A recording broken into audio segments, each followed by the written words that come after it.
Bacaan Kitab Suci, Injil, Renungan dan Doa. Rabu, tanggal 10 Januari tahun 2024. Marilah kita pergi ke tempat lain, ke kota-kota yang berdekatan, supaya di sana juga aku memberitakan Injil.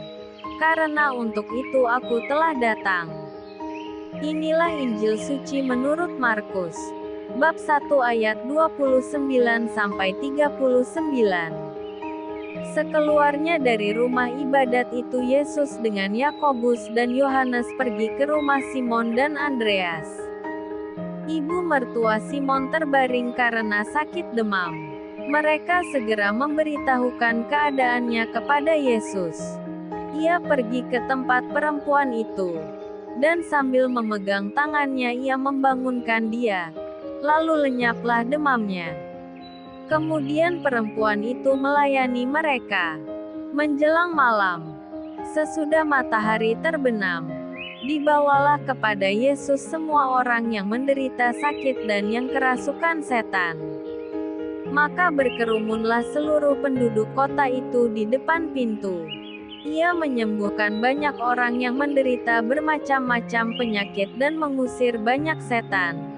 Ia tidak memperbolehkan setan-setan itu berbicara, sebab mereka mengenal Dia. Pagi-pagi benar, waktu hari masih gelap, ia bangun dan pergi keluar. Ia pergi ke tempat yang sunyi dan berdoa di sana. Tetapi Simon dan kawan-kawan menyusul dia. Waktu menemukan dia mereka berkata, "Semua orang mencari engkau." Jawabnya, "Marilah kita pergi ke tempat lain, ke kota-kota yang berdekatan, supaya di sana juga aku memberitakan Injil. Karena untuk itu aku telah datang." Lalu pergilah ia ke seluruh Galilea dan memberitakan Injil dalam rumah-rumah ibadat mereka dan mengusir setan-setan. Demikianlah sabda Tuhan. Shalom. Marilah kita pergi ke tempat lain, ke kota-kota yang berdekatan, supaya di sana juga aku memberitakan Injil, karena untuk itu aku telah datang. Injil hari ini, Markus bab 1 ayat 29-39. Banyak orang telah dengan yakin berusaha menghidupi sabda Yesus yang berikut, tetapi carilah dahulu kerajaan Allah dan kebenarannya, maka semuanya itu akan ditambahkan kepadamu. Matius bab 6 ayat 33. Nah, apakah sudah berhasil? Paulus di dalam kesaksiannya, dalam 1 Korintus bab 9, telah memutar otak kita bahwa upah mewartakan Injil ialah boleh mewartakannya tanpa upah. Ini sungguh suatu inspirasi bagi para aktivis gereja maupun masyarakat, karena di tengah mentalitas korupsi dan kerakusan material, yang kaya semakin kaya, yang miskin semakin miskin, ada tokoh-tokoh Alkitabiah yang masih tetap relevan untuk kita jadikan teladan, dan bahkan untuk yang satu ini sebagai mutlak, yakni Tuhan kita Yesus Kristus.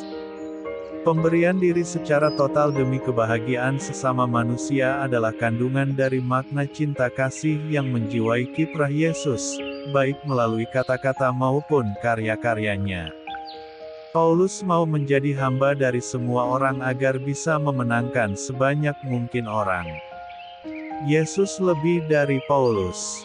Dia memberikan dirinya untuk menyembuhkan semakin banyak orang dan bukan melulu mertua Petrus beserta orang-orang di sekitar Kapernaum. Dia mau berkorban untuk keselamatan seluruh umat manusia. Karena itulah sukses lokal menyembuhkan ibu mertua Petrus dan orang-orang di sekitar Kapernaum tidak ingin dipertahankan oleh Yesus. Dia mau agar di seluruh tanah Kanaan, dan di seluruh ujung bumi, diwartakan kerajaan Allah. Marilah kita pergi ke tempat lain, ke kota-kota yang berdekatan, maka di sana juga aku memberitakan Injil, karena untuk itu aku datang. Marilah berdoa. Tuhan Yesus Kristus, bila aku sukses di satu tempat, Ajarlah aku supaya aku tidak menjadi sombong atau congkak, kecuali jadikanlah hatiku seperti hatimu yang lembut dan rendah hati, agar aku juga dapat menyebarluaskan kesuksesan itu ke seluruh penjuru dunia, khususnya dalam hal mengedepankan kerajaan Allah dan kebenarannya. Terpujilah Engkau Tuhan, kini dan sepanjang masa. Amin. Tuhan Yesus memberkati. RHPE Channel.